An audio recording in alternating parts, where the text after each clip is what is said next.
I just wanted to produce a short video introducing the concept of the Divine Council. A subsequent video will get into this a little bit more with the Divine Council worldview, which focuses a lot on Deuteronomy 32. You're going to have to be familiar with the Divine Council and, again, the worldview of biblical theology associated with it.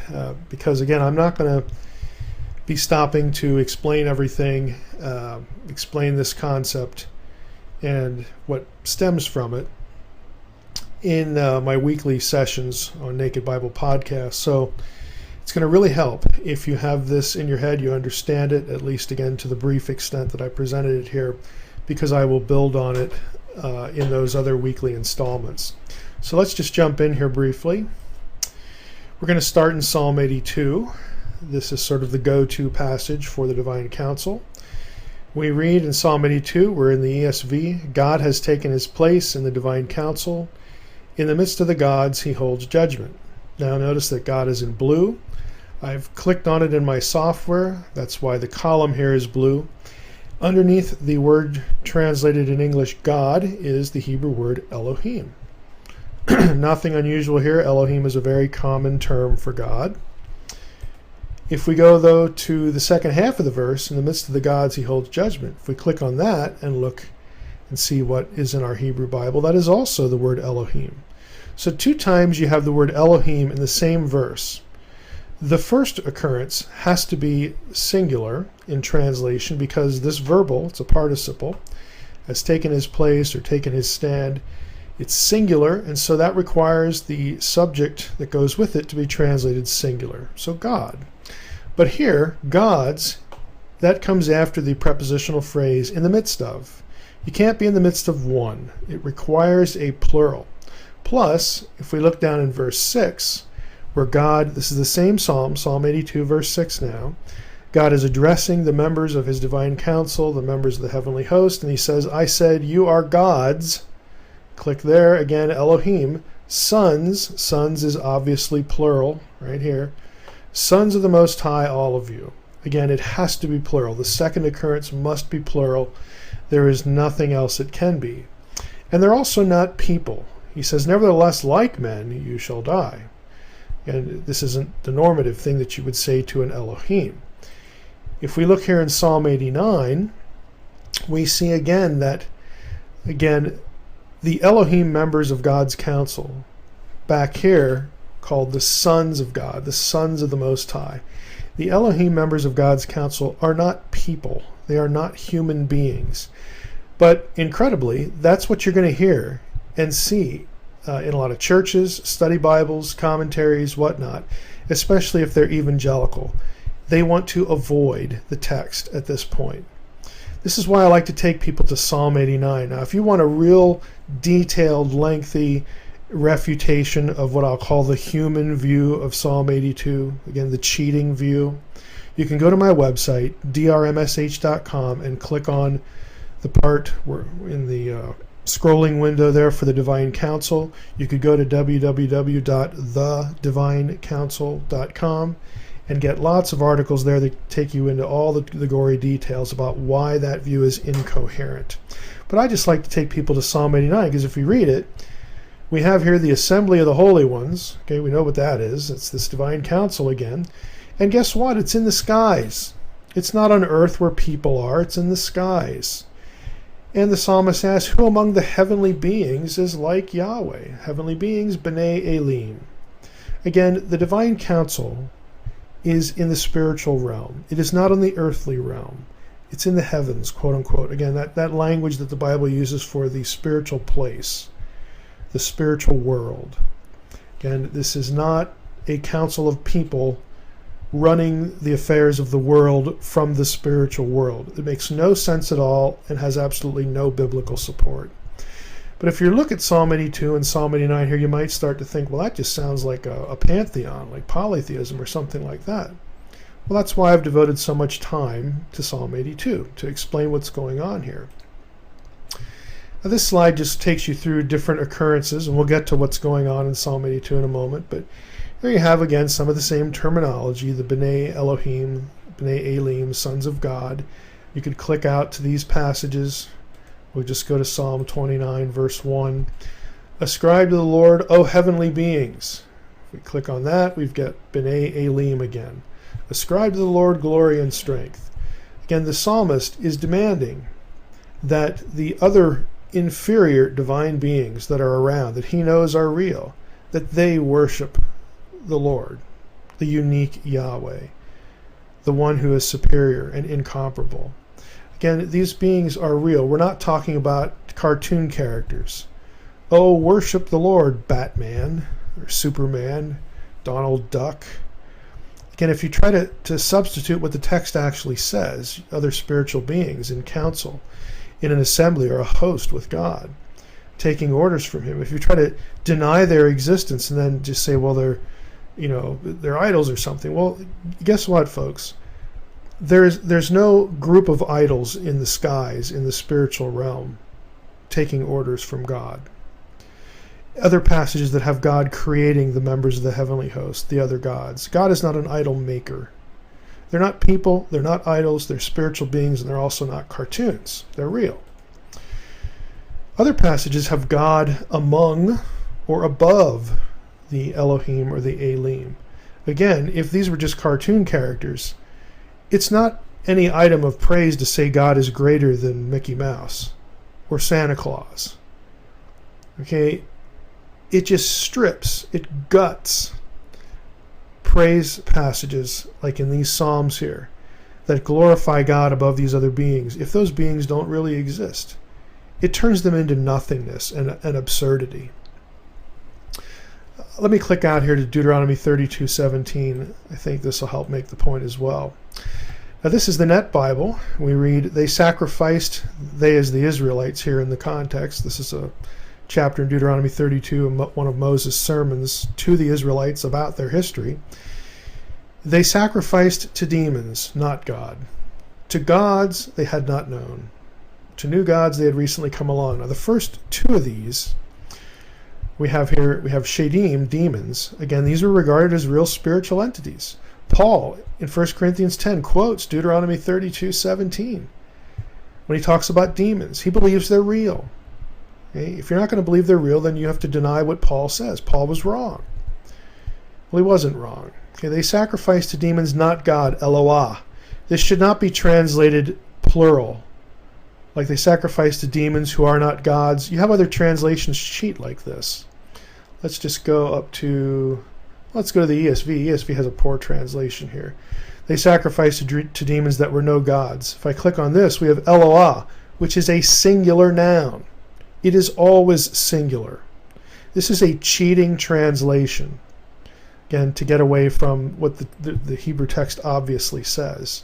So if we go back to the Net Bible does a great job with this. They sacrifice to demons, not God. There's the singular. That's what it should be. It's a singular noun. Eloah, it is always singular. Everywhere it occurs in the Hebrew Bible, including here. So they sacrificed to demons, not God. To gods, this is also the word Elohim, they had not known. So it's very clear you have these demonic entities. Again, these Shadim is actually a term for like a guardian spirit. And we'll talk in our next video about why that word choice occurs here. But they're real spiritual entities that are hostile to God. Again, Paul referred to them as principalities and powers. If you don't believe they're real, well then you might as well just chuck your New Testament, or at least every place that talks about the spiritual world. Okay, we're not going to cheat like that here. What about the incomparability of Yahweh, the God of Israel? I mean, what about all these statements, Mike? There's none besides me. There's none like me. Well, guess what? They're all true.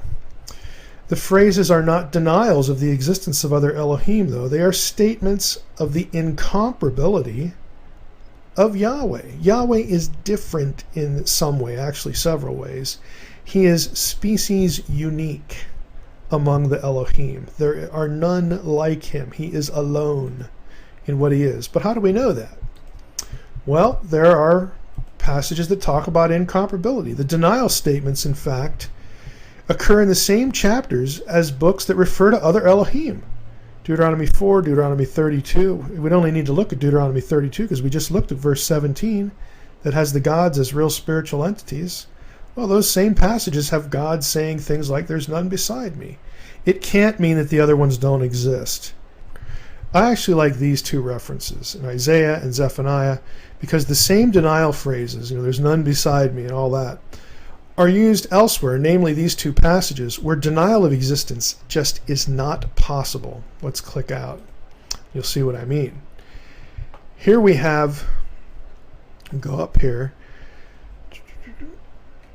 get the context here. We have the Chaldeans.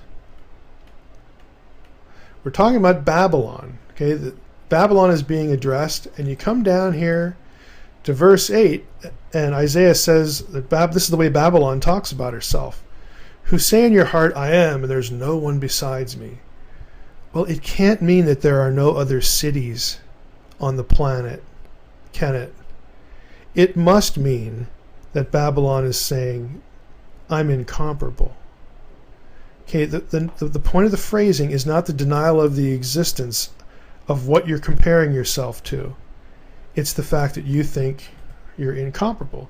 Same thing with Zephaniah, except here it refers to Nineveh. Again, denial of existence just isn't possible in these passages. So how do we understand all this? What about monotheism? Well, what we really have here is a cultural context problem, not a theological problem. What I mean by that is monotheism as a term was actually coined in the 17th century AD. It's a modern term that really doesn't adequately describe what an Israelite, an Orthodox worshiper of Yahweh, the God of Israel, would believe. They couldn't deny the existence of other Elohim because they're right there in their own Bible. But at the same time, Yahweh was unique. There was none like him. So how do we do that? How would an Israelite who believed that Yahweh was unique, there is none like him, how would he articulate the relationship of Yahweh to the other Elohim? Well, the answer, again, to this is derivable from the text. I want to illustrate something to you first. I'll ask the question, who gets called Elohim in the Bible? Well, here's a list. God of Israel, of course, Psalm 82 and lots of other places. The gods of the divine council, we just saw that in Psalm 82. Gods of the nations like Ashtoreth, Chemosh, Milcom, they all get called Elohim in the Hebrew Bible. Demons, we saw that. The disembodied human dead, we haven't looked at that one, but that's 1 Samuel 28, when Saul consults the medium at Endor, and she is able to contact Samuel, and Samuel comes up from the ground. The medium says, when she sees Samuel, she says, I see Elohim coming up out of the ground. And then Saul says, well, what does he look like? And she describes him, and he's like, yep, that's Samuel. And Saul was correct. It was Samuel. How do we know that? Because Samuel speaks the word of the Lord to him after he comes up. He's a little grumpy. Why have you disturbed me? He reiterates what he had told Saul before in private conversation and about God's judgment, and it comes to pass. Okay, we know this is Samuel. Samuel, the disembodied Samuel, the dead Samuel, the Samuel on the other side, in the afterlife, is referred to as Elohim. You also get angels, or I would say one particular angel is called Elohim in Genesis 35, 1 through 7. The verb form is plural there. It mentions God, and if you go back to the context, Genesis 32, and look at Genesis 48, I think that the best reason for the plural in Genesis 35:7 is these events reference two beings who are both Yahweh, the angel and the invisible Yahweh himself. But anyway, here's the point. A person who knew their Bible, who was reading it in Hebrew, would know that Elohim is, here's the point, is not just used of one being. Elohim gets used of a variety of beings. Therefore, Elohim is not a word that is attached to a specific set of unique attributes. It can't be, because the disembodied dead are not on the same attribute par level with the God of Israel. No one is. No thing is. But yet the biblical writers use the term of a range of beings. They didn't think of the term Elohim the way we think of the term God.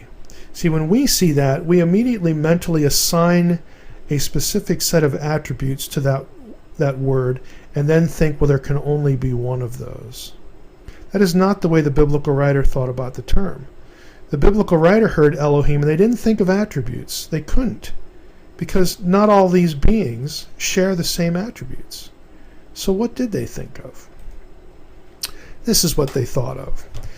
Elohim is a term you would use of a being to describe where that being properly belongs. It is a term of residence. It is a realm-related term. So in the spiritual world, there are many Elohim. There's God, Yahweh, and the Godhead. They're demons, they're disembodied dead, they're angels, they're gods of the council. All spiritual beings occupy the same realm, what we call the spiritual world. If you get labeled as Elohim, it just says that's where you belong. That's your proper domain. Now, in that domain, Yahweh is unique. Yahweh is an Elohim, but no other Elohim is Yahweh. He is incomparable. This is what Elohim means to the biblical writer in biblical theology. Again, you're going to have to get used to my stance on things like this. I don't care what tradition says. I don't care what theology books say. I don't care what the creeds say. I'm not anti any of those things. But none of them trump the text. The text is why we're here. The text is what's inspired. The text is what we look at. The text should be where we get our theology and nothing else. Now, let's talk a little bit about divine council hierarchy. We've got here, I use a pyramid shape, a nice triangle shape. We've got Yahweh at the top, again, the members of the Godhead. In this video, I'm not going to get into the Old Testament, how the Old Testament displays or gives glimpses of the Godhead. Again, you can read my blog for that kind of thing, and we'll hit it in other ways too. Sons of God is actually sort of a rank term. Okay, within the spiritual world, there is rank. All Elohim are over here, but there's Yahweh at the top, and then there's the sons of God, Malachim, what we think of as angels. This is actually a lower duty, a lower role. So they're all Elohim. But in terms of what they do and what they're responsible for, what their spheres of authority are for, what their jobs are, Malachim, angel, is basically just a job description. There is hierarchy when it comes to what they do. So the divine council is where the cosmos is directed. It's where God issues decrees and gets things done, gets things accomplished. The council is really, again, made of all divine beings, but in biblical theology, all the way back to Eden, all the way to Revelation, the divine council will also, it was originally intended to include believers. Okay? Again, in my book, The Unseen Realm, I devote a lot of space, a lot of pages to explaining this. That originally, where God lived, Eden, is where God worked. He has a home office, Eden, and that's where humans were. The idea originally was God to dwell among his created beings, both on earth, the ones on earth, humans, and his counsel with him. This is why we have plurals in Genesis 1:26. Let us create humankind in our image. God is speaking to his counsel, to his heavenly host. Hey, I want to create beings who are like me. You're already like me in some way. Again, we shared attributes and that sort of thing, because God shares attributes with us humans too. This is just standard theology, Christian theology. There are communicable attributes. Some attributes we don't have, but most of them we have in a small way. Well, God wants his divine family and his human family to be together, to live together, and to run his creation together. Okay, to help him run the cosmos. This was the original intent. And of course, we know about the fall and how it was ruined. But the rest of the story of the Bible is how to restore Eden. This is why the book of Revelation ends with Eden again. And all these descriptions in the New Testament about believers, as many as received him, to them he gave the authority to become the sons of God. Well, the language is not accidental. Being a child of God is to be a member of God's family, which by definition means being a member of God's business, okay? What God is doing. So the council will ultimately include glorified, divinized, or angelified. These are terms you read in the academic literature. Believers. And everybody's going to have their duty. This whole notion about heaven is going to be a place where we sit around on clouds and play harps. It's just nonsense. It's not biblical at all. What we'll be doing is helping God run the new Eden, which is the entire earth, and enjoying it as originally planned. We'll have lots to do, lots to see, lots to experience. And where we get our notions is just somehow, I think, just silly. Some of the things that we think about. We're not rooted in the text. Now, there are some council members who rebel. We learn that from Deuteronomy 32, Psalm 82, of course, Genesis 3. We have a divine being there who's in rebellion to try to get rid of humanity by having humanity sin. Again, we know all this. This is why we get Shadim, really. Again, get a little ahead of ourselves, but I'll just mention it.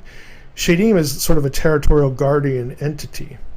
Okay, and it's a geographical term, and we're going to see why in our next video, but it has a lot to do with how God views the earth, specifically after the Babel event. It's also why Pauline vocabulary is geographically rooted. Thrones, principalities, powers, these are all geographical rulership terms. This is not accidental. Divine governance. Okay, well, what about the council? What do they do now? There's shared decision making in the divine council. If we go to 1 Kings 22, they're not just sitting up there admiring God, even though I'm sure they could do that, but they have jobs to do.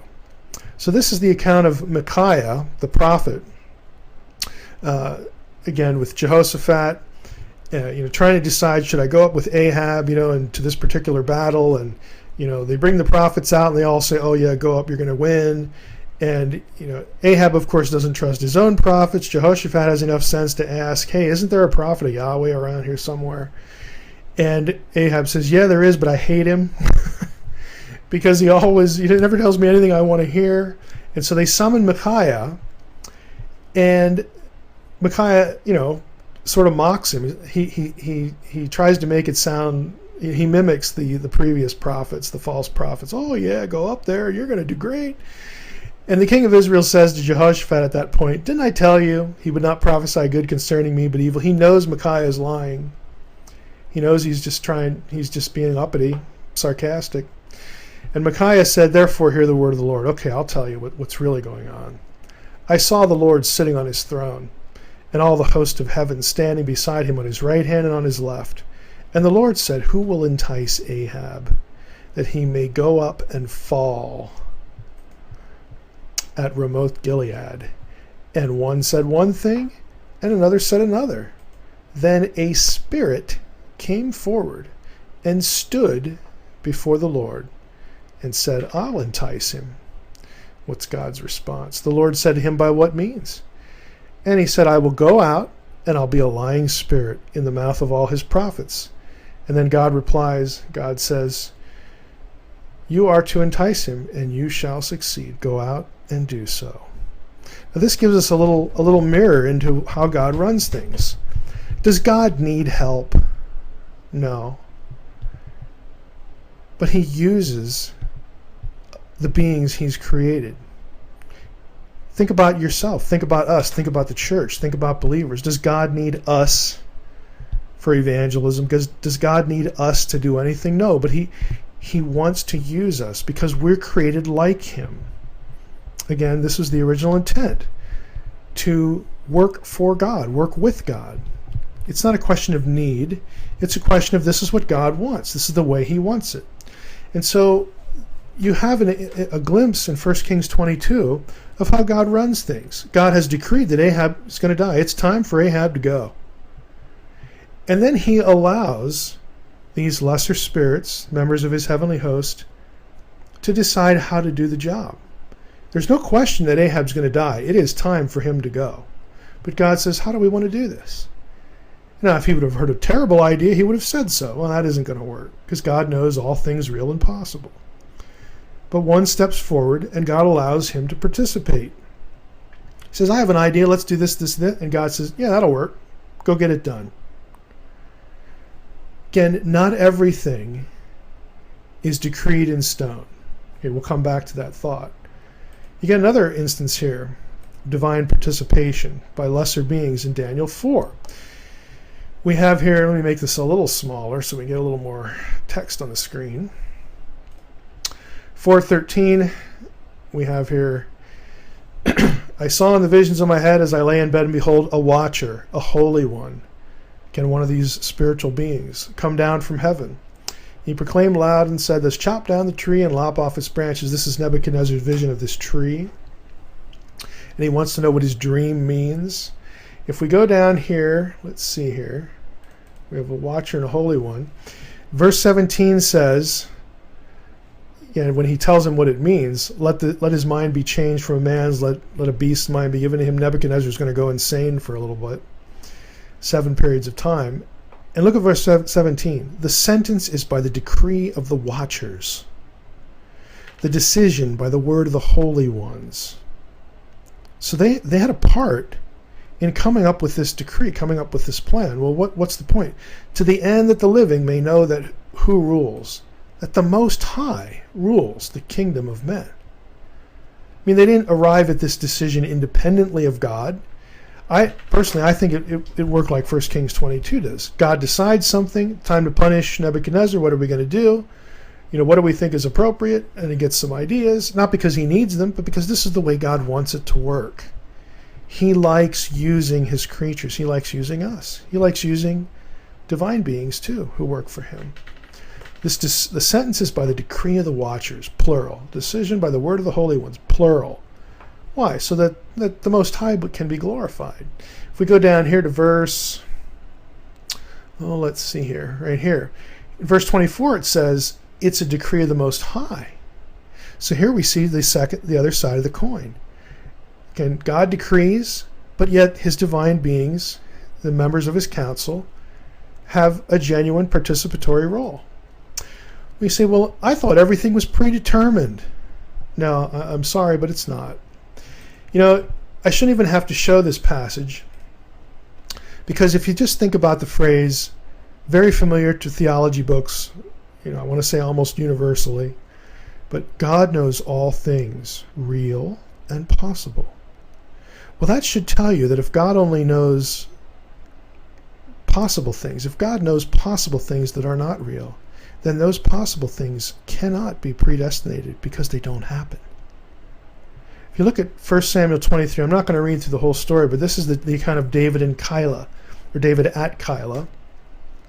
God tells him, go down to Keilah, I will give the Philistines into your hand. You can read what the incident's about. And he goes to Keilah, does the job, and then Saul hears. Remember, Saul's been chasing David to kill him for years. Saul hears that David is in Keilah, and that's a walled city. And he thinks, I've got him now. There's no way to get out. I'm going to go down there, I'm going to surround the city, and I'm going to get David.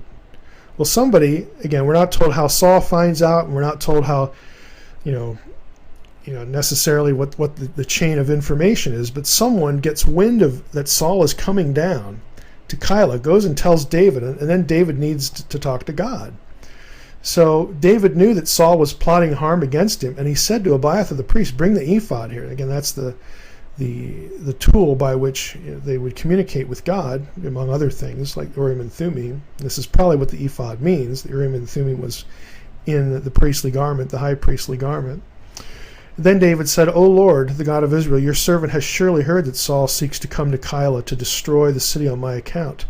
Will the men of Keilah surrender me into his hand? Will Saul come down as your servant has heard? Oh Lord, please tell me. And the Lord said, yep, he will come down. Then David said, will the men of Keilah surrender me and my men into the hand of Saul? And the Lord said, you bet, they will surrender you. So what does David do then? Verse 13, he leaves. He gets out of Dodge. He gets out of Keilah. Now, do you realize what happened here? God foreknew two things in this passage. Yep, Saul's going to come down. Yep, he's going to turn you. The city is going to turn you over to Saul. God foreknows two things that do not happen. Therefore, foreknowledge does not necessitate predestination. If God foreknows all things real and possible, only the things that actually happen were predestinated. The things that don't were not. So foreknowledge does not necessitate predestination. You take that back, again, to some of these divine governance passages. God knows what's going to happen. God knows what's a good idea and what isn't. God knows who's going to say what and all this other stuff. But he lets the cosmos run. He gets his will done on earth and in heaven using the free agency of the intelligent beings that he has created. This is how God runs things. God runs things through his counsel, through unseen divine beings and human believers too. So who's missing from the diagram? This is our last slide, I believe. Well, maybe not. Maybe I'll throw a couple others in here. We've got, again, our council structure. Who's missing, though? Well, we don't have terms in this structure. Deliberately, I didn't put them in. For cherubim, seraphim, and of course the Satan. And the Satan is a deliberate phrase because Satan is actually a title, a term. It means adversary. In the Old Testament, the term is actually not used as a personal pronoun by rule of Hebrew grammar. Again, you could look that up on my blog as well. When we wind up running into Satan somewhere, and again, our weekly lessons will come back to this. Otherwise, you could find it on my blog. Just put Satan into the search engine. Cherubim and seraphim, these are both guardian terms. One is Mesopotamian. It comes from the Akkadian Karibu. And the other one is Egyptian. They're both actually the same thing. They're throne guardians. The terminology depends on, again, the context of the writing in the Hebrew Bible. Here's cherubim, Karibu, again, depending on what dictionary you're using. Again, it's a throne guardian. We have the iconography. A little bit better there. Seraphim are also throne guardians, but it's Egyptian in flavor. It's not from the verb to burn. It's from the noun, serpent or snake, saraf. I actually think it's a double entendre because it's probably taken from cobra, the cobra iconography from Egypt, and you had the spitting cobra, so you'd get the burning sensation if it hit you with its venom, and plus it was a serpent. But again, I'm trying not to rabbit trail too much. Why do we get Egyptian imagery in Isaiah?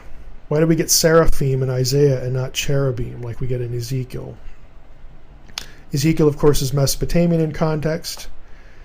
Isaiah is Egyptian in context. How do we know that? Because it was during his time period, Israelite kings actually used Egyptian iconography. They had, they were on good terms with Egypt. The best example is Hezekiah. This is King Hezekiah's seal, discovered by archaeologists. It's a very obvious, very well-known Egyptian symbol. It says Yehuda, Judah, and then we have Le, that's a lamed for to or belonging to. We've got Chazakyahu, Achaz Melech, Hezekiah of Ahaz. Ahaz was his father, the king, Melech, king. Again, they just used, there was a familiarity with Egyptian trappings, especially royalty, throne imagery, throne trappings. That's why we have seraphim in Isaiah 6. But anyway, that's a brief introduction to the Divine Council. I hope you'll move on to the Divine Council Worldview video that's next.